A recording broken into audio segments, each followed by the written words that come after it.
Why don't you want to be married anymore? Be honest. Because I've done it twice and it failed miserably. We know. Facts. Marriage is overwhelmingly unsuccessful. It is way more dangerous than skydiving. And again, I'm not saying don't get married. But what I'm saying is, when someone says, I'm getting married, why is it impolite to say, why? Why? You're about to do something incredibly dangerous that fails so much of the time. Why not just say, why? I'm not saying, why would you do that? It's stupid. I'm saying, why? Because most people's answer doesn't make any sense. Well, because, I don't want to be alone. Wait, you have to get married to not be alone? Join a church group. I don't know. Join a baking squad. Join a softball team. You won't be alone. What does that mean? Well, I want to have, regular sex. Okay, I don't know that getting married is the solution to that. Today, we will look at women who thought divorce was the answer but soon realized it was the biggest mistake of their lives. And we'll tackle the big question, is it better to stay in a marriage that makes you suffer but keeps you secure, or risk everything chasing an uncertain, better life? She's the just divorced wife whose ex-husband won $273 million in the lottery. Mike Mursky never had a steady job in their 15-year marriage. We had a dog. He took care of the dog. And when they divorced 5 months ago, she was ordered to pay him alimony. Now, at age 53, this regular Joe is mega rich. Your ex-husband won over $270 million. You were the breadwinner when you were married. You think you're entitled to any of that? The only thing that I would like to see is obviously termination of spousal support. Eileen says the lottery jackpot doesn't change the way she feels about Mike. The marriage did not end on a happy note. Now that you have money, it doesn't mean that I would want to come back. Mike reacted this way. The $270 million does not make me appealing to her. That's what she said in the New York Post interview. And do you believe her? I don't care. Our first case goes to show that life can change in an instant. You can file for a divorce 1 minute. Then the next, your husband that was not the breadwinner for 15 years becomes a multi-millionaire. Not all situations will go like this.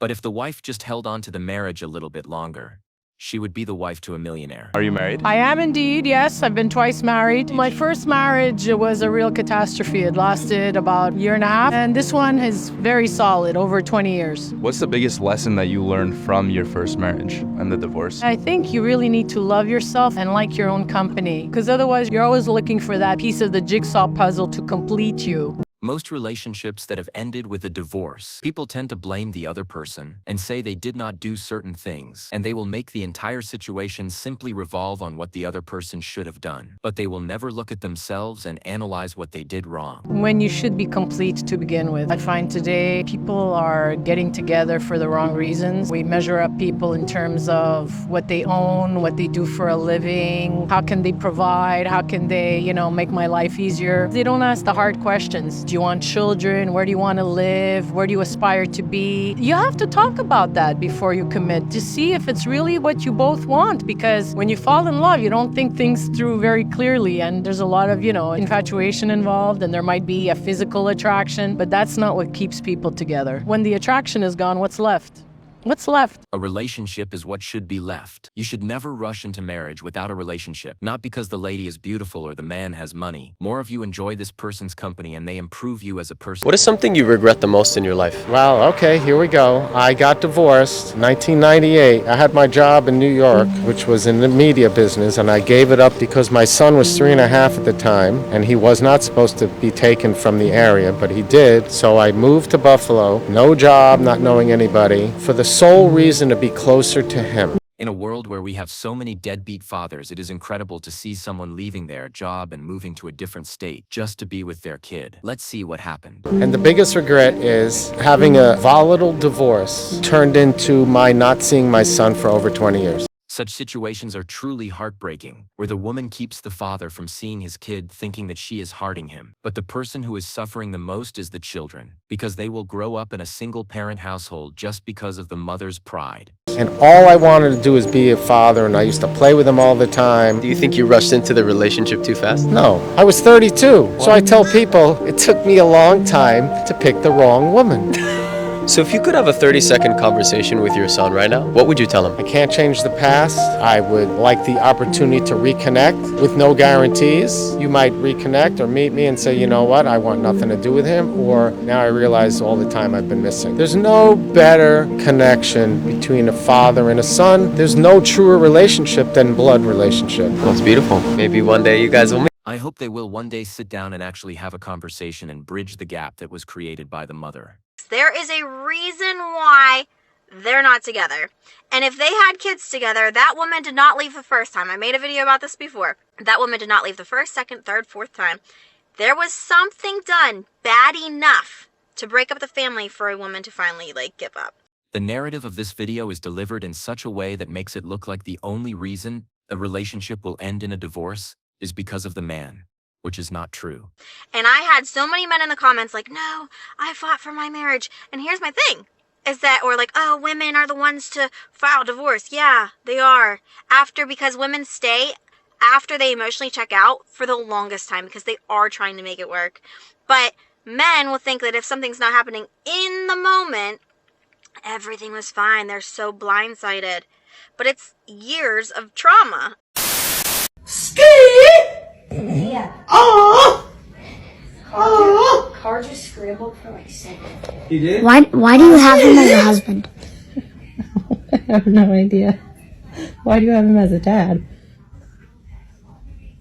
It's not my fault. Life after divorce. As a woman, I would honestly sit here and say, as much as I've made the decision and the choice to divorce my husband then, I also regret it.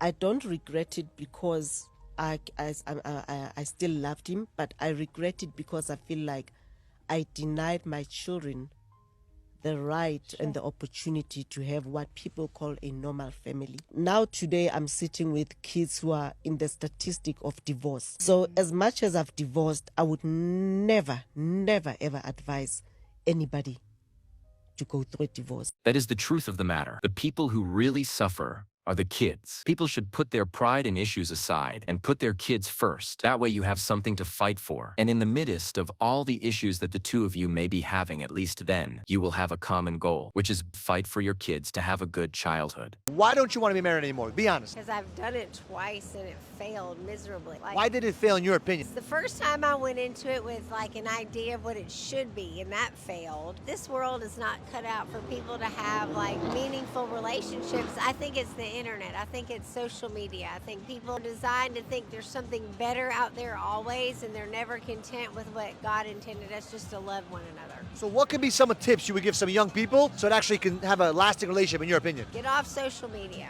So how is it screwing people up? Explain to me. They are always looking for something better. They're comparing themselves to others. They think that what people post is real, and it's not. Life is hard, marriage is hard, relationships are hard, and you don't go on just to the next better thing because it's easy. That is all the time we had today. Leave a like and subscribe. Uncle Vex out. Peace.